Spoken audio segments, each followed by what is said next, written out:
Students, now you would see on your screen the page, the last page of this part 2 of this chapter. I am Arun Chadha with you on the portal of Navjyoti Global School. You have already been answered, said the hermit, still bending down to the ground and looking up at the king as he stood before him. तो hermit ने कहा कि भाई तुमको तुम्हारे सवालों का already जवाब दे दिया गया है। और हर्मिट खुद संत जो था वो झुका और ज़मीन पे देखता रहा, राजा की ओर देखे बिना उसने ये बात बोली, how have I been answered, what do you mean. राजा ने कहा भाई मेरे को कहाँ उत्तर मिला है, what do you mean. Do you not see, reply the hermit. संत ने कहा क्या तुम देखते नहीं हो।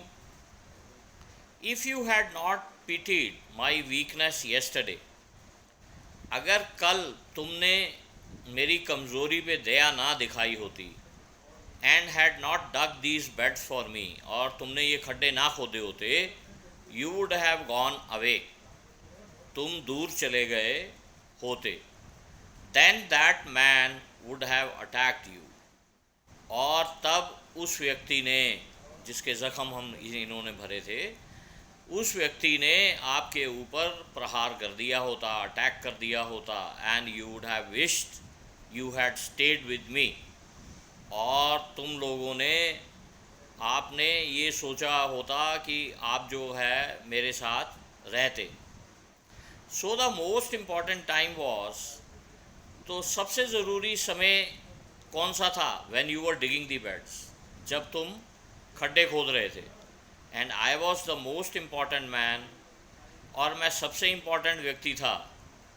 And to do me good was your most important business, और मेरे लिए अच्छा करना तुम्हारा सबसे इम्पॉर्टेंट काम था। Afterwards when the man ran to us, और उसके बाद वो जब आदमी भागता हुआ हमारे पास आया, the most important time was, और सबसे इम्पॉर्टेंट वक्त जो था, सबसे ज़रूरी वक्त जो था, was when you were caring for me, जब तुम मेरे लिए मेरी सेवा कर रहे थे। Because if you had not dressed his wounds, अगर तुमने उसके घावों को की ड्रेसिंग ना की होती, he would have died without having made peace with you, वह शांति के बिना मर गया होता। So he was the most important man, इसलिए वो सबसे ज़रूरी व्यक्ति था। And what you did for him was your most important business, और जो तुमने उसके लिए किया वो उसका सबसे ज़रूरी बिजनेस था। Remember then there is only one time that is important, इसलिए याद रखो एक ही समय होता है जो इम्पॉर्टेंट होता है। एंड दैट टाइम इज़, और वह समय है नाउ, इस वक्त। It is the most important time, ये सबसे ज़रूरी टाइम है। Because it is the only time we have any power to act, ये सिर्फ यही एक वक्त है जब हमारे पास कुछ करने की क्षमता है। The most necessary person is the person, जो सबसे ज़रूरी व्यक्ति होता है वो वह व्यक्ति होता है you are with at a particular moment, जिसके साथ आप एक पर्टिकुलर मोमेंट पे हो। For no one knows what will happen in future, क्योंकि आने वाले समय में क्या होना है इसका किसी को कुछ भी मालूम नहीं है। And whether we will meet anyone else, या हम दोबारा एक दूसरे को मिलेंगे या नहीं। The most important business is to do, और सबसे ज़रूरी काम जो है दैट पर्सन गुड, जो तुम्हारे साथ जिस वक्त हो उसके साथ अच्छा करो। Because we were sent into this world for that purpose alone, और हम इस दुनिया में इसके लिए भेजे गए थे। Children, You must have by now understood the story. It was written by Leo Tolstoy. I would like you to listen to some words and meanings, and you have to write some sentences of that. Bearded. Bearded मतलब ऐसा व्यक्ति जिसकी दाढ़ी हो. Bearded जिसका मतलब जिसकी दाढ़ी हो. Fainted. Fainted का मतलब बेहोश हो जाना. Fainted का मतलब बेहोश हो जाना. Bleeding का मतलब बहना. किसी भी चीज़ का बहना तेज़ी से, उसको ब्लीडिंग बोलते हैं. ब्लीडिंग का मतलब बहना, जैसे ब्लड ब्लीड करता है, खून ब्लीड करता है, हवा बैग में से ब्लीड करती है.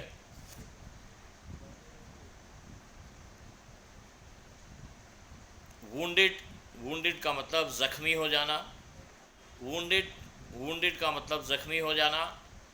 You have to make sentences of these words, these difficult meanings. Remember, याद रखना. Remember का मायने याद रखना. Revenge का मतलब बदला लेना. Revenge का मतलब बदला लेना. Recognized का मतलब पहचानना. Recognized का मतलब पहचानना. Escaped का मतलब बच निकलना. Escaped का मतलब बच निकलना. अगला शब्द लिखेंगे प्रॉपर्टी. प्रॉपर्टी का मतलब होता है साइंटिफिक सेंस में किसी चीज़ की कोई ख़ास तरह की कैरेक्टरिस्टिक.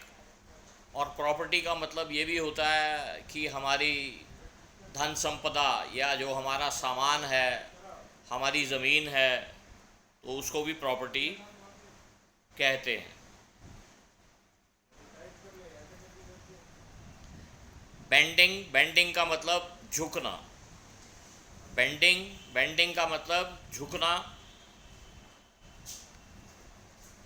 डिगिंग का मतलब खड्डा खोदना या खोदना.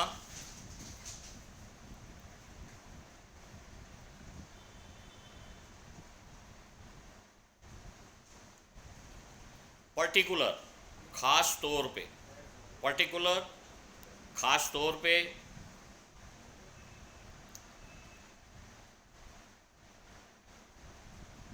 I think that is all for the day.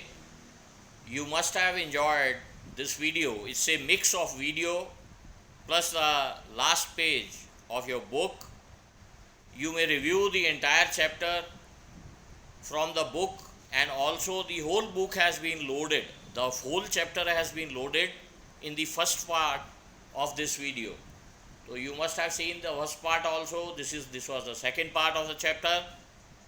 You have to correlate. I had given you some word meanings in that. Some word meanings are given here. You have to review time and again this video, jot down the words, jot down the meanings, and write the sentences. We will be sending you a WhatsApp message for comprehension questions. All comprehension questions will be sent to you, and once in a week we will try to give you the solution, the one-line answers to those questions. You can tally it with your rough answers and then carry both the things, the fair questions as well as their answers, on a fair notebook of your English literature or English text. So have a nice day. Thank you for your patient listening, and still I'll tell you, don't waste your time. Within the confines of your house, you can comfortably study, and whatever you are not able to make out, you can review the video time and again. It is the advantage A teacher may sometimes get irritated in the class that why you are asking one question time and again, 4 times, 3 times. But this is going to help you. You have to simply go back and see what he said. Go back and see what he said and check and prepare nice fair notes so that you can do well in your examination. Thank you. Have a nice day.